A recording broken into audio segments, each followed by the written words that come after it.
ಪುದೀನ ಚಿಕನ್ ಮಾಡೋ ವಿಧಾನ: ಟೊಮೊಟೊ, ಮೆಣಸಿನ್ಕಾಯಿ, ಪುದೀನ, ಕೊತ್ತಂಬರಿ, ಶುಂಠಿ ಬೆಳ್ಳುಳ್ಳಿ ಪೇಸ್ಟು ಇದೆಲ್ಲ ಫ್ರೈ ಮಾಡ್ಕೋಬೇಕು. ಈರುಳ್ಳಿ ಟೊಮೊಟೊ ಎಲ್ಲ ಚೆನ್ನಾಗಿ ಫ್ರೈ ಮಾಡ್ಕೋಬೇಕು.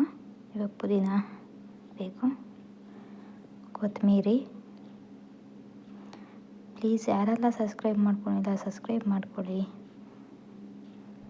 ಕಮೆಂಟ್ಸ್ ಮಾಡಿ, ಲೈಕ್ ಕೊಡಿ. ಇದೆಲ್ಲ ಪೇಸ್ಟ್ ಮಾಡ್ಕೋಬೇಕು. ಮತ್ತು ಮಿಕ್ಸಿ ಹಾಕ್ಕೋಬೇಕು. ಶುಂಠಿ ಬೆಳ್ಳುಳ್ಳಿ ಪೇಸ್ಟ್ ಆದಮೇಲೆ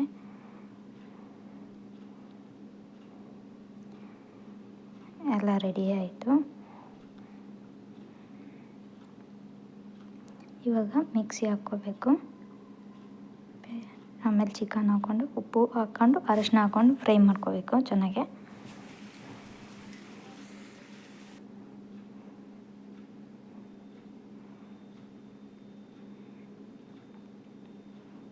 ಚೆನ್ನಾಗಿ ಫ್ರೈ ಮಾಡ್ಕೊಂಡಾದಮೇಲೆ ಸ್ವಲ್ಪ 10 ಮಿನಿಟ್ಸ್ ಕ್ಲೋಸ್ ಮಾಡಿರಬೇಕು. ಮತ್ತು ಸ್ವಲ್ಪ ಬೆಂದಿದೆ. ಮತ್ತು ಇವಾಗ ಮಸಾಲ ಹಾಕ್ಕೊಂಡು ಚೆನ್ನಾಗಿ ಫ್ರೈ ಮಾಡ್ಕೋಬೇಕು. ಮತ್ತು ಇನ್ನೊಂದು ಸ್ವಲ್ಪ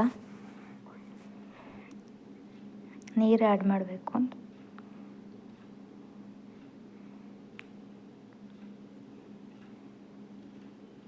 ಆದಮೇಲೆ ಸ್ವಲ್ಪ ಮುಚ್ಚಿ ಹಾಕಬೇಕು. ಒಂದು 10 ಮಿನಿಟ್ಸ್ ಸಾಕು. ಮತ್ತು ನೋಡಿ ರೆಡಿಯಾಗಿದೆ. ಆಲ್ರೆಡಿ ಚೆನ್ನಾಗಾಗಿದೆ. ಚಪಾತಿ, ಅನ್ನ, ಸಾಂಬಾರಿಗೆ, ಮುದ್ದೆ ಚೆನ್ನಾಗಿರುತ್ತೆ.